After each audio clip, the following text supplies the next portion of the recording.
Bom, chegamos ao último bloco. Ó, gente, inclusive para quem é que nem eu, né, que toma 50 cafés no dia, já passou até da hora do último café do dia, aproveita. Mas tá valendo, tá quentinho, tá bom. Bora? Bora pro nosso último, Vamos.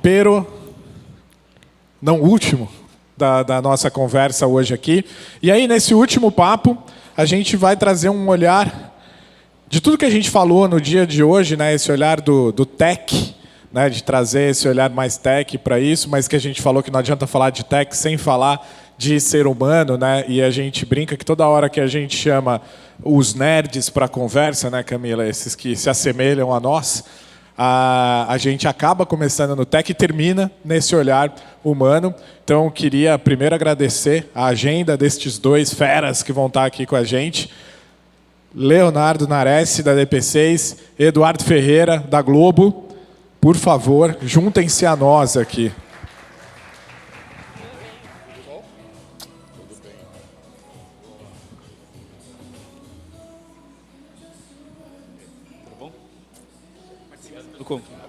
Já tá? Tá. Vamos sentar Obrigado aqui. Obrigado pelo convite, Camilo. Uma honra estar aqui nesse papo aqui. Tudo bom, Edu? Aí? As pessoas se conhecem no palco aqui, gente. A gente faz as conexões aqui dessa forma. Pessoal, obrigado mais uma vez por estarem aqui com a gente. Os últimos guerreiros. Chegamos aqui até essa jornada a gente brincou que é o Lollapalooza do download. A gente veio de uma construção ali de olhar para o nosso reporte e agora nesses papos aqui. E a ideia de trazer vocês para essa conversa, né? Primeiro, gente, tem uma semelhança entre os dois aqui, que para mim esses caras já sabiam tudo de South by Southwest. Eles eram os caras que andavam lá pelos corredores, aqueles corredores que a gente não conhece e tal. E de repente eu descobri que era o primeiro ano dos dois. Primeira vez. Primeira vez, Primeiro ano dos dois. Então, bom, vamos começar na ordem certa, Camila. É isso, vamos começar pela pergunta principal, que é: quem é o Edu na fila do pão, que é aquele que não está no LinkedIn? Mas eu quero uma resposta, assim, complexa. Tá bom. Não vale responder que é pai de pet. O que não vale? Não. Vamos lá. Primeiro, agradecer o convite, Camila aqui.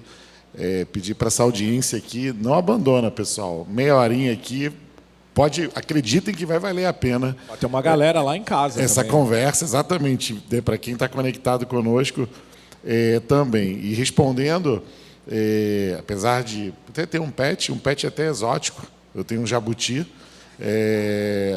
e o jabuti tem várias coisas ali relacionadas ao jabuti. Podemos fazer uma conversa só sobre isso. É isso que eu ia falar. Olha que você conseguiu achar um assunto para a gente. Exato, né? Aquela coisa assim, o jabuti subiu na árvore. Se está lá é porque alguém colocou. Então, isso aí já tem um bom fio. Mas sou de tecnologia, sou engenheiro, mas um apaixonado por filosofia, por arte, e pai de 3 meninas, o que já é uma grande aventura, né, diária aqui nesse mundo, né, falou-se muito aqui de uso de IA por crianças. Eu tenho uma de 18, uma 13 e 12, então acompanho muito, né, como é que elas lidam ali cada uma com essa tecnologia. Então, acho que alguém que vem trabalhando, se desenvolvendo como ser humano, conectando assim, tecnologia, negócios e tudo isso arte, né? Falou-se aqui muito sobre a humanidade e eu sempre olho esses desafios. No SXSW não foi diferente, mas eu sempre busco o que a filosofia estava falando sobre esse assunto há 1000, 2000 anos atrás. E a gente descobre que tem lá um Sêneca, um Platão, que está comentando alguma coisa que você fala, pô, quem sabia tudo eram esses caras, né? Porque eles estão falando coisas que hoje a gente tem uma aplicabilidade muito grande. Então, esse é um pouco a minha amostra aqui, Camila. Nossa, gostei. Você levou para outro nível. Agora você segura essa, Léo. Filosofia, eu vou rebater na filosofia aqui. Vamos lá. Até Heráclito de Éfeso, né? Eu fui discutir esses dias uma palestra sobre IA também e chegamos à discussão que esse conceito de que tudo muda e vai continuar mudando, né? Veio 5 séculos antes de Cristo. Exato. Né?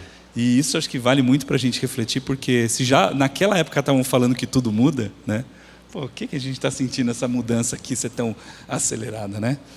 Mas vamos lá, né? Quem que sou eu na fila do pão? Eu sou uma pessoa, né, vamos dizer assim, que eu estava conversando sobre isso no almoço hoje. Olha que bom, né? A reflexão veio aqui fresquinha. Que eu sempre estive, vamos dizer assim, correndo atrás do rabo do foguete, né? Por que eu fui fazer tudo que eu fiz, né? Eu me formei em tecnologia, fui trabalhar, né, com várias outras frentes aí, mas aí eu fui pensar o que eu fiz no meio do caminho. E eu descobri, né, que realmente eu estava querendo fazer muitas coisas ao mesmo tempo. Fui redator, fui criativo, fui mídia, fui um pouco de tudo, né? E aí, na hora que você coloca essa reflexão, quem é a gente na fila do pão? Eu sou alguém que deveria ter ido para a SX há muito tempo. Fui pela primeira vez, né? Mas eu fui com um pouquinho, né, dessa intencionalidade também que foi falado aqui no último painel, porque eu percebi que realmente lá não é lugar só para falar de tecnologia, não é só para falar de empresa, não é só para falar de marca, é para, né, discutir a gente, né, não a gente da tecnologia, mas as pessoas, e nos dar vamos dizer assim, esse direito de aprender, de evoluir, né? O Camilo brinca comigo lá no SX que ele só me via depois das agendas oficiais lá em show, né? Eu sempre falava que estava no show. Exato, exato. E é isso, né? Eu fui a pessoa que fui para SX pela primeira vez, mas eu terminava ali as agendas oficiais e falava: agora eu vou curtir a cultura, agora eu vou curtir a música. Né? Gente, eu estou começando a construir uma persona das pessoas de tecnologia. Elas gostam de filosofia. O Carlos também. Além de serem nerds, obviamente, somos todos. E tem essa coisa com música também, né? Então, temos um check. Música é matemática, né? Nem citei essa parte, mas ainda tem a parte de tocar instrumento, banda, naturalmente bater lá, fazer um checkpoint no que era tão famoso lá no bar do duelo de pianos, o Beats, exato. Então, tá tudo dentro do contexto. Pode ser uma persona, sem dúvida. Passaram por tudo isso. A Camila sai do LinkedIn, eu volto para o LinkedIn, até porque, né, a gente tem esse desafio de gerir empresas e olhar como tudo isso está impactando. Vou começar com o Edu, lá do outro lado. Eu tive com o Edu esses dias na Globo e surgiu essa epifania de que a Globo, acho que é a maior representação que a gente tem de mídia de massa, né? A Globo chega em qualquer lugar, fala com qualquer pessoa e tal. E a hora que a gente traz toda essa estrutura de tecnologia e tudo que a gente está olhando, a gente vai cair lá na ponta da hiperpersonalização, né? Mas, óbvio, entre o massa e o indivíduo aqui na ponta, tem muita coisa acontecendo. E aí, pegando a resposta, até a resposta anterior ali de vocês, de ser a primeira vez no South By e tal, a gente tem muito isso de que é tecnologia, mas é para tecnologia para quem não entende tanto de tecnologia, não tem esse deep dive que eu vou buscar ali. Mas quando a gente vai para lá, tem esse monte de coisa que está acontecendo, para onde a gente está olhando. Edu, o que você foi para lá? Eu sei que você foi bem impactado, né? Você falou que gostou e tudo. Que você falou assim, nossa, isso aqui é algo que eu preciso trazer para dentro da Globo agora, ou validou algo que vocês já estavam olhando, já estão construindo, já estão fazendo ali, e coisas que você fala, calma aí, devagar com a dor, que não é por aqui ainda. Não, perfeito. O meu histórico de participação nesses eventos internacionais sempre foi muito focado nos eventos de tecnologia de indústria de mídia, né? Que você tem 2 grandes eventos, que é o AMAB, que é em Las Vegas no início do ano, e o IBC em Amsterdã, onde basicamente você tem tecnologia para produção de conteúdo, tecnologia para publicidade. E aí a primeira observação sobre o SXSW foi até talvez um pouco preparado por algumas pessoas que já, né, tinham participado, de não olhar para isso, né? De assim, não é uma feira, não é um congresso nesse sentido. Então, acho que esse impacto de não ser um evento para buscar tecnologia já me ajudou. Mas o que me ficou muito claro lá é que assim, a gente vem trabalhando, né, enfim, tudo que já foi falado, repetido, que é IA numa escala, né, de eficiência operacional, automação, processos. E isso, de alguma maneira, nós já... Não é que a gente já instituiu tudo, né? Porque isso não tem uma estação final. Mas isso é uma estrada já previamente pavimentada, né? Não é uma agenda nova. E o que conectou muito com ideias e algumas prototipações que a gente vem fazendo foi pensar a IA como aplicação na experiência, né? A IA na aplicação na experiência de produto, na usabilidade, né? E esses insights que vieram lá do SXSW foram importantes porque foi trazendo muito o humano no centro, porque foi até falado aqui anteriormente. Então, é uma IA que está olhando nesse sentido, né? Como é que a gente está falando de convergência, né, de tecnologia com negócios, experiência de produto. Então, diria que, assim, para ser, né, bem aqui resumido, essa para mim foi a grande conexão daquilo que era, vamos dizer assim, a trilha mais aderente ao que eu pensei, né? Porque tem isso, né? O exercício prévio do SX, e até para quem vai pela primeira vez, é fazer essa curadoria. Então, eu balanceei entre, deixa eu olhar aqui o que tem alguma coisa aderente à tecnologia e negócios, vou olhar para isso, depois me reservei muito a experimentar o novo.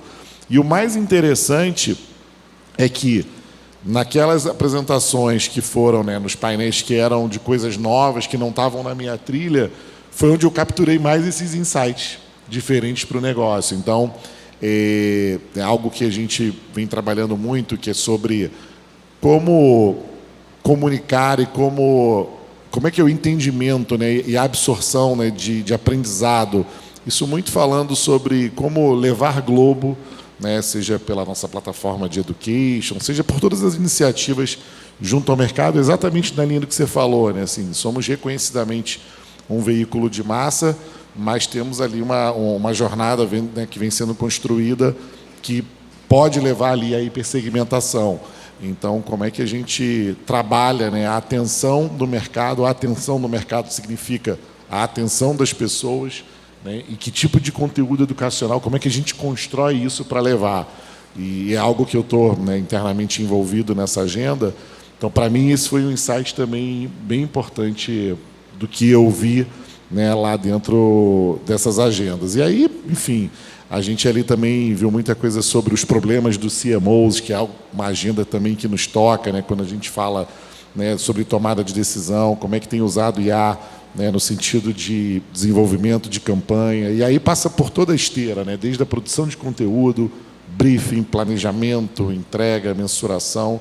Então, acho que aqui foi um ponto também que trouxe bastante conexão com o que a gente estava fazendo e, de alguma maneira, assim, não estamos tão distantes do que está acontecendo como tendência. Acho que essa foi uma sensação positiva, né, ao final do evento. E sim, Leandro, junto com você, uma percepção assim... Leonardo.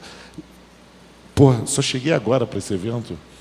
Aí o Camilo me fala que estava na 15ª edição. Eu falei, pô, já devia ter ido... Onde é que a gente estava? Né? Onde é que estava que só eu perdi essa agenda, né? Estão andando um pouco comigo.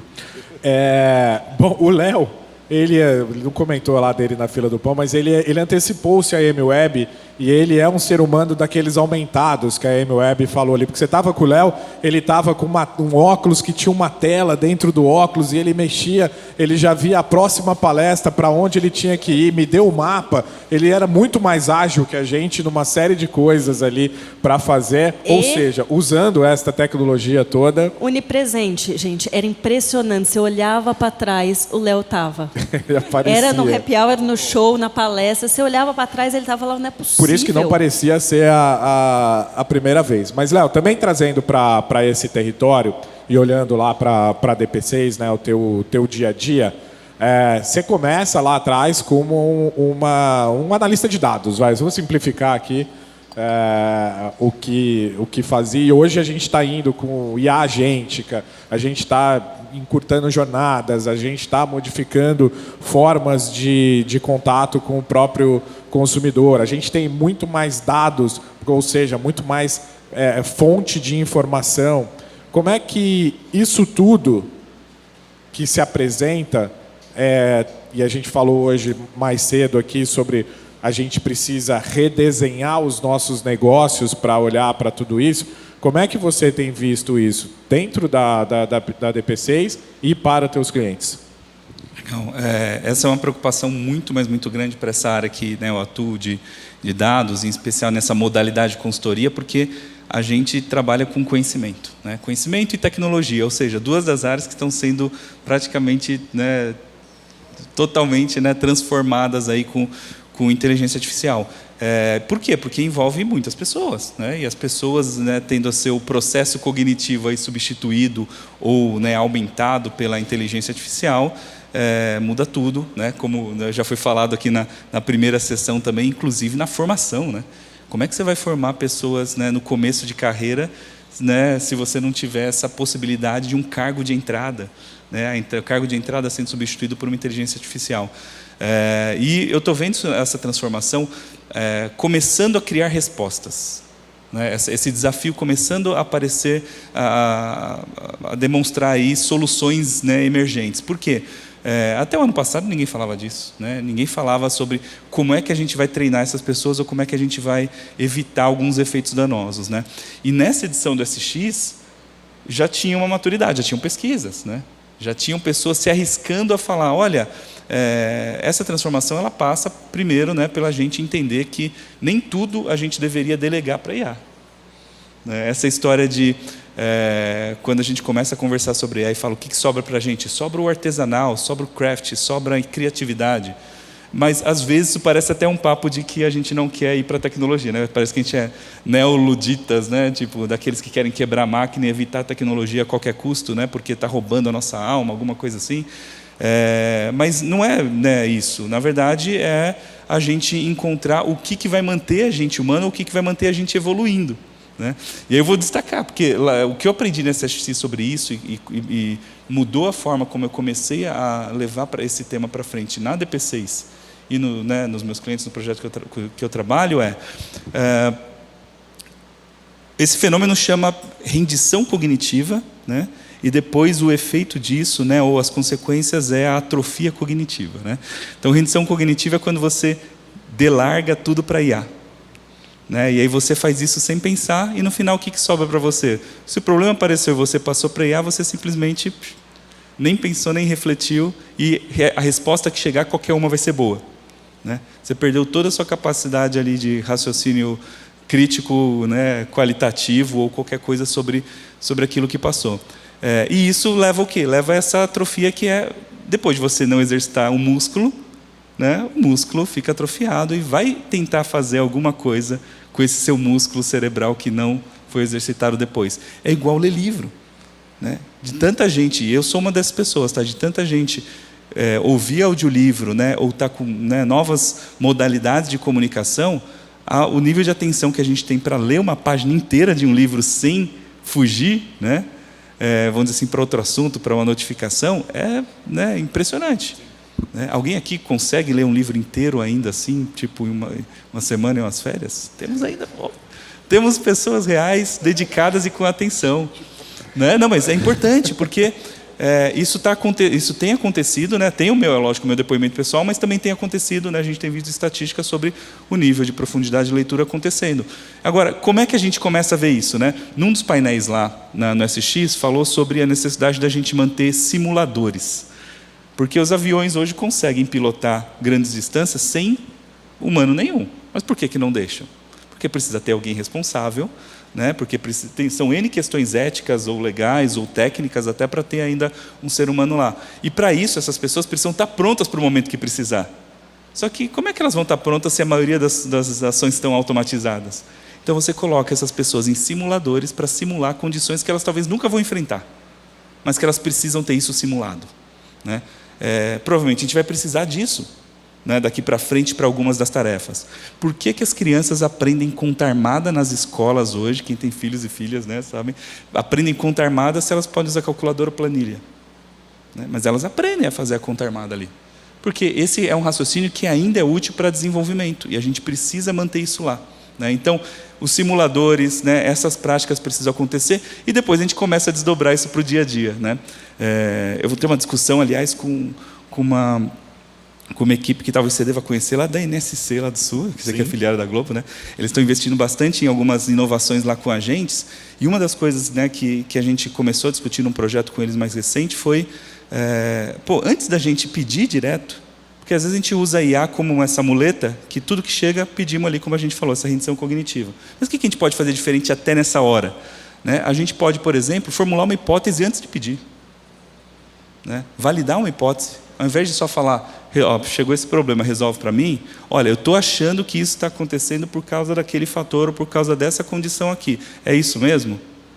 Esse efeito da hipótese, ele já cancela uma boa parte, né, desse dano, né, de você não exercitar o raciocínio crítico. Né? Então, eu acho que isso, para mim, nessa transformação está pegando muito, que é, de novo, a gente fala no humano, parece até clichê, mas não é humano pelo humano, mas é humano de como é que a gente vai passar essa onda e continuar evoluindo em conhecimento, em humanidade, né, em tudo que a gente tem de entrega para fazer com essa tecnologia, né, que é muito legal. A gente passou o medo, agora a gente está sem medo, joga tudo para lá, e não pode ser.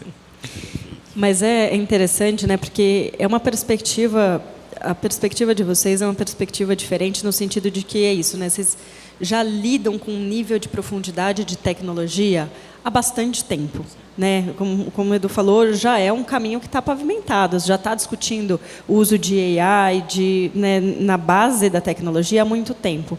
Mas agora, quando Léo falou um pouco disso, e aí queria escutar de você, Edu, quando a gente olha para os próximos desafios que você tem ali, que você está vendo, e aí cruzando um pouco do que você viu no SX, entendo que muita coisa não é o festival de tech em si, de soluções de tecnologia, mas onde é que isso pavimenta o que vem por aí? Né? O que você voltou assim, pensando, poxa, isso aqui me ajuda a navegar esses caminhos? Acho que como esse foco, né, foi muito grande nessa parte do humano, foi exatamente como tirar. Primeiro, apesar da gente trabalhar já há bastante tempo, tem muito receio. Ainda tem, quando você vai para os times, né, você ainda tem um olhar ali muito pessimista sobre o que a IA vai fazer. Assim, falo que toda semana a gente recebe os times, até a liderança e tudo, falando ainda muito com uma preocupação, até na adoção, muitas vezes, por conta de uma preocupação de desligamento, de substituição.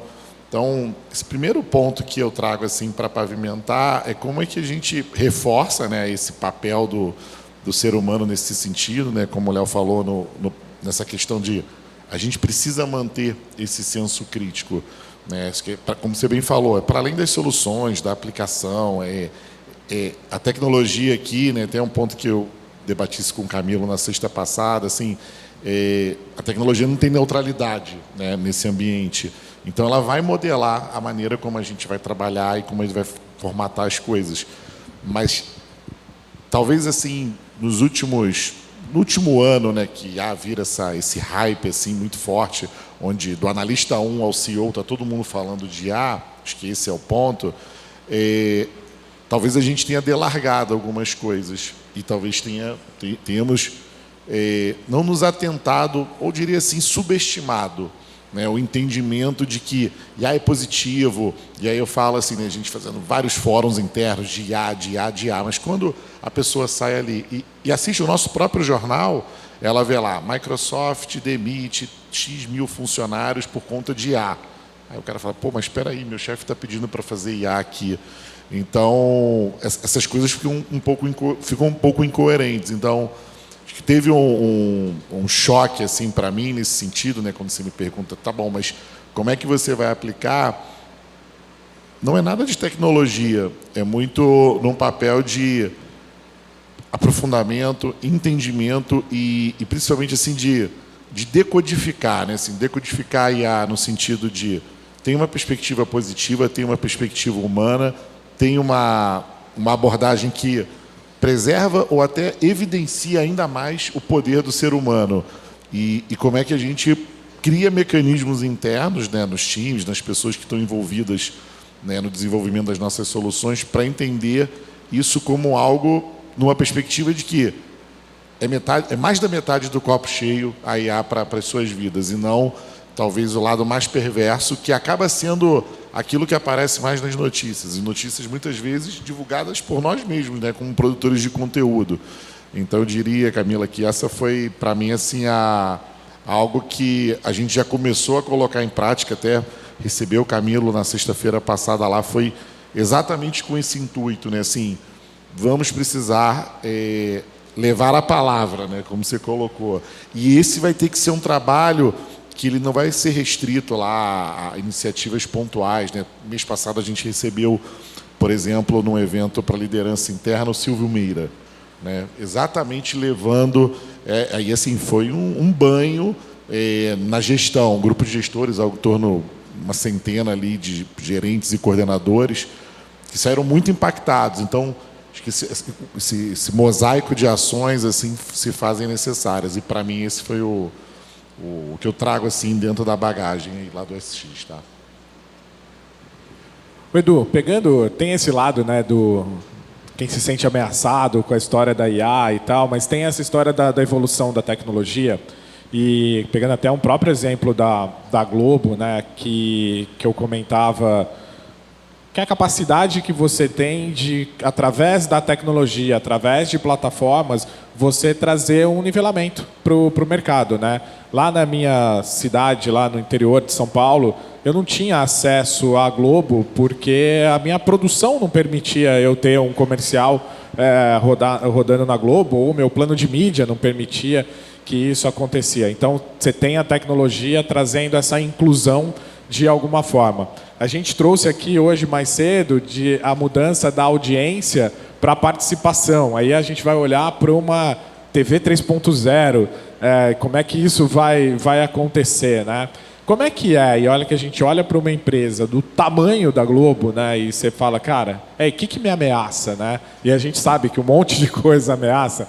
Todo dia. Todo dia tem ali um dinossauro que vai sair de uma gaveta ali. Mas como é que é olhar para esse arcabouço tecnológico todo ali que vem se apresentando e lidar com uma empresa complexa como a Globo? Acho que o desafio aqui tem assim, e a palavra desafio vai aparecer inúmeras vezes, né, se tiver um contador de palavras aqui, mas é entender assim, primeiro numa perspectiva de visão do cliente. Acho que essa tem sido talvez uma das os principais direcionadores que a gente tem utilizado internamente, exatamente pelo ponto que você trouxe. Por quê?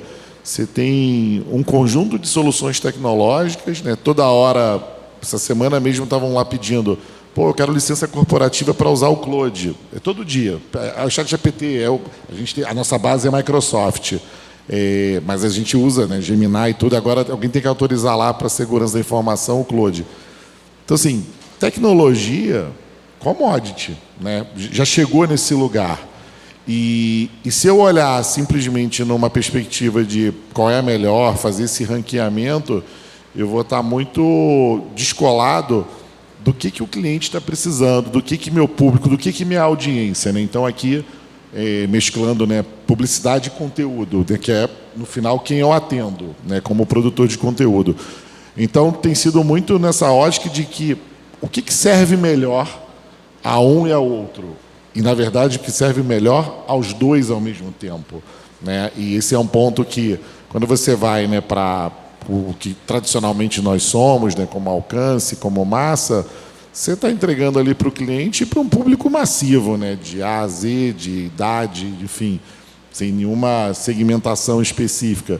Então, como é que a gente tem trabalhado a tecnologia, priorizando tecnologias que nos permitam transitar, né, nesses dois universos. E aí uma cultura também que não é simples, tá, de executar, como você bem falou, numa empresa, né, com várias unidades, né, com produção de conteúdo, com publicidade, com uma área de tecnologia muito consistente, criar estruturas que acelerem o protótipo e a experimentação.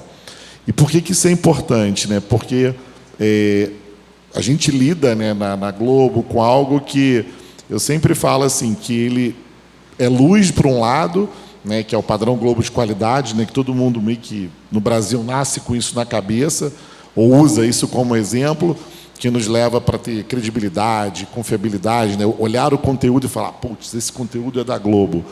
Mas, ao mesmo tempo, isso é algo que eu falo assim, é um pouco sombra, que nos atormenta, Porque para fazer protótipo, para fazer experimentação, e nesse universo do fail fast... Cadê a política do erro, né?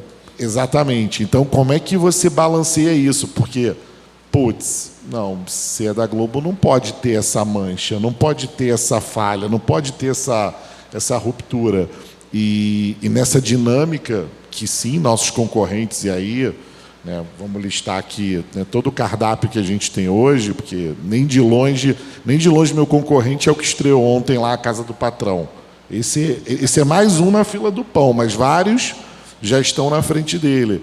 Então, como é que eu consigo acelerar e executar a prototipação para encontrar, assim, como é que o Fail Fast funciona para o nosso modelo de negócio, para a nossa cultura, que tem isso muito forte quando a gente fala do nosso padrão de qualidade. Então, esse tem sido o lugar assim, para pivotar, né, assim, a escolha das tecnologias e levar assim, a gente para outro patamar realmente que é necessário. Léo, quando você olha agora para o seu futuro aí, né? Quais são os seus desafios, né? O Edu falou ali de tem uma quantidade razoável de desafios. E você, né? Como é que estão esses desafios hoje quando você olha para negócio, para pessoas? Aliás, é um baita desafio mesmo, né? Porque, né, não poder falhar na inovação é complicadíssimo mesmo. Acho que o maior desafio, né, que, como eu estava até começando a discutir agora há pouco, nessa área de comunicação, né, tecnologia, dados, é que muito do que a gente tem ali para aportar, ele realmente tem um trabalho ali de conhecimento que ele vai ser automatizado, né, vai ser, né, ampliado, conectado e, né, feito de outras maneiras. Mas, né, alguns desses parafusinhos aí não estão bem apertados, né? E o desafio é encontrar esses parafusinhos. Só que aí, quando a gente começa a apertar eles hoje em dia, né, acaba chegando num cenário até similar, né, do que o Edu falou, que não é que você não pode falhar, mas você talvez tenha que desconstruir para reconstruir. Né? E isso, né, imagina você falar, né, para acionistas, né, para a diretoria da empresa, né, falar, olha, então esse produto é melhor a gente matar ele antes que ele morra, né? Porque ele vai definhar, e quando chegar lá no finalzinho, eu não vou ter nem energia para criar um novo, né? Agora, se eu matar ele agora, talvez eu consiga criar um novo agora, muito mais forte, né? Só que é uma escolha muito difícil, né? Porque você vai ter que mexer ali, né, numa estrutura de negócio, numa estrutura de empresa, em equipes, em pessoas, né? E vai exigir muita coragem, né?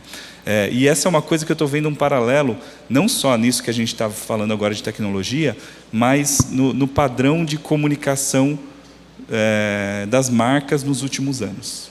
Né? Algumas sessões disso falavam em Cannes, né? A gente está aqui, o Reclame sempre cobriu muito desse conteúdo aqui, é legal até lembrar, né? Mas em Cannes falava muito disso, no SX começou a aparecer agora também esse lance da pasteurização, com tudo que a gente tem, não só por causa da IA, mas por causa da globalização e por causa de tudo que a gente tem evoluído como sociedade para aprender com os outros e trocar muita informação.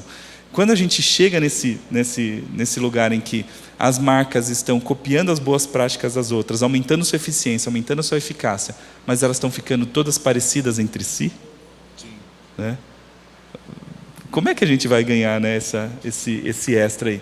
Né? E a diferenciação, né, a gente vai precisar chegar com outras ferramentas. E esse é um ponto interessante que você trouxe, porque outro dia eu vi um artigo, né, de um executivo de marketing falando exatamente sobre isso, que era expectativa com a IA vai potencializar nossa criatividade, vai fazer com que a gente desenvolva, né, campanhas e criativos totalmente diferentes, ou seja, hiperpersonalização, expectativa, realidade, campanhas completamente pasteurizadas. Então, você entra lá, por exemplo, né, seja em qualquer rede social, você é impactado por um modelinho. Quer aumentar suas vendas, entre nesse curso, faça isso. Tem já um roteiro que ele é padrão.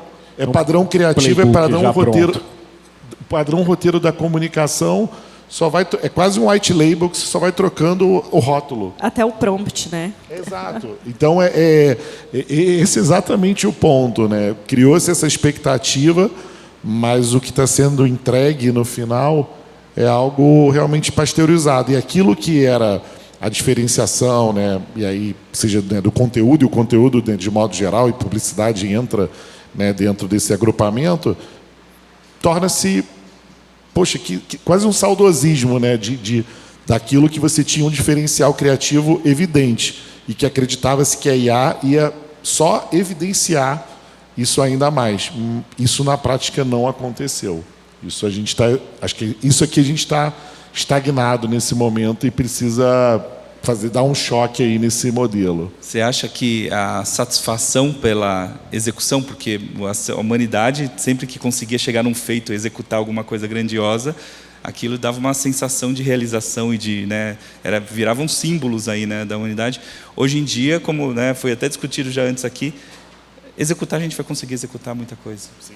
Né? E talvez não precise mais do nosso diferencial ali. Onde é que vai estar a nossa satisfação? Né? Vai ser garimpar algo novo? Vai ser voltar, né, às origens? Ou simplesmente, né, encontrar outros caminhos lá? Acho que isso é um desafio que me tira mais do sono, porque antes, no nosso trabalho, na nossa indústria, a gente costumava ter muito tempo para ver alguém replicando ou refazendo ou, né, tendo o mesmo nível de diferenciação que uma marca ou que uma empresa tinha.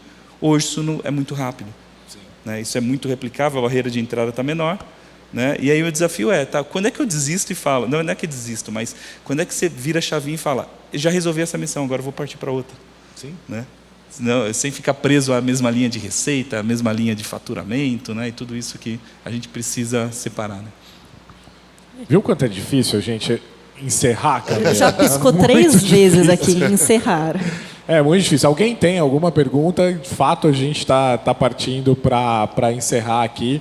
Então, queria agradecer muito ao Edu, ao Léo. A agenda deles não é fácil de nenhum agente gerenciar isso para eles estarem aqui com a gente. Então, fisicamente aqui no Tomorrowcast, para quem estiver escutando na sua caminhada no parque, no seu comute pelo trânsito aí de São Paulo, acho que a gente teve uma aula aqui de tecnologia com esse olhar filosófico. É um privilégio, né, que a gente tem. Obrigado, Edu. Obrigado, Léo. Se tiverem alguma coisa aí que vocês queiram trazer para fechar, por favor.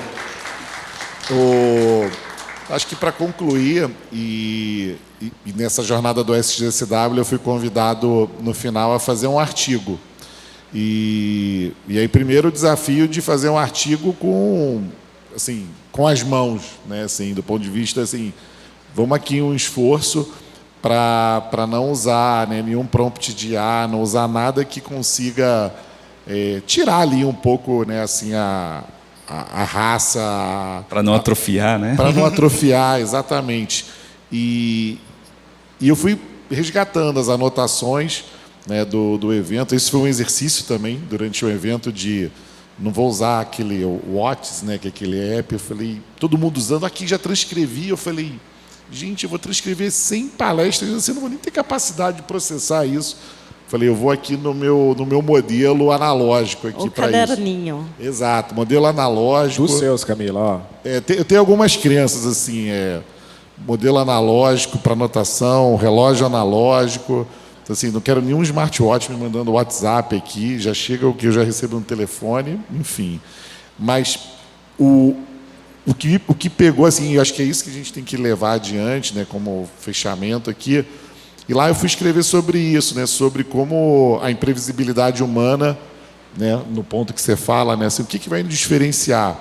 Eu acho que é esse imprevisível, né, aquela capacidade que nós temos e que, honestamente, não consigo ver ainda que a IA será capaz de intuir, né, de projetar hipóteses, né. Eles até falavam lá no SX sobre vamos pensar em santuários da imaginação. E eu acho que esse é o caminho, né, onde a gente é impactado por tudo aquilo que o algoritmo não consegue prever. Né, tudo aquilo que a gente vivenciou, quando a gente trocou, quando cruzou um olhar com um amigo, quando acariciou um cachorro, quando se molhou, quando viu a luz do sol, quando está cinza o céu. Então, esses vetores que nos impactam diretamente, né, e diariamente, a resultante é imprevisível, né, porque cada um reage àquilo e toma uma decisão diferente em função desses inputs. E isso, o algoritmo, ele não é capaz de pegar, né, porque isso eu não estou clicando na tela, né, no Black Mirror aqui, perverso que a gente tem todo dia carregando conosco. Então, essa acho que é o pensar para frente, assim, né, no sentido de como a gente vai se diferenciar, porque sim, nós somos capazes de sermos imprevisíveis diariamente. Então, acho que essa é a beleza do ser humano e que ainda se preserva independente da inteligência artificial. Maravilha, Léo. Meu recadinho final é sobre esse processo, né, da gente se reinventar, porque está tudo mudando. E uma coisa que eu acho que funciona em técnicas de melhoria e da qualidade de vida, né, e às vezes até de preservação da saúde mental, desaprender um pouco, né, porque tudo que a gente vai acumulando serve para o momento e hora que a gente está fazendo aqui, né, e eu percebi que em alguns momentos talvez eu precise falar, não vou fazer do jeito que eu estava fazendo, vou ter que revisitar, vou ter que abrir a cabeça, né, e falar, como é que fariam hoje se eu tivesse nascido hoje, né? E talvez aí esteja, né, um pouco dessa evolução, porque, né, se o caderninho estiver cheio, a gente não anota mais nada, né? Se o nosso HD estiver cheio, não cabe um arquivinho novo, e aí a gente vai lá no SX, não vai fazer download nenhum, né? Upload, então, né? Enfim. Não consegue passar. Léo, Edu, obrigada pelo papo, obrigada pelo dia. Obrigada, gente, por estarem conosco até agora. Vamos tomar uma cervecita e poder bater um pouco de papo, discutir tudo isso que a gente falou hoje. Deixa eu só fazer dois recados aqui. Primeiro, agradecer o Marco, que a hora que eu agradeci ele de manhã, ele não estava aqui, mas agradecer o Marco X como marca e o Max Cesarino como amigo. Ali, o Marco ajudou a gente em todo o processo, não só na parte de conteúdo, mas também na curadoria de muitos dos nomes que vocês viram aqui hoje. Então, obrigado, Marquinho, pela tua parceria, por estar com a gente aí. E agradecer mais uma vez o Reclame por estar com a gente nessa jornada, nesse novo desafio aqui. Eu começaria de novo, Camila. Me sinto fresh para começar aqui e a gente restartar essa história. Boa. Mas a Carbono nos convida a um happy hour, então agradecer também Carbono, agradecer creators, community creators, agradecer todos os nossos parceiros, Cielo, por nos apoiar, e a vocês que, heroicamente estiveram conosco desde as 9 da manhã, alguns antes das 9 ali. Os inimigos do fim. Os inimigos do fim. E vamos nessa então, gente. Obrigado, viu? Obrigada, gente. Muito obrigado.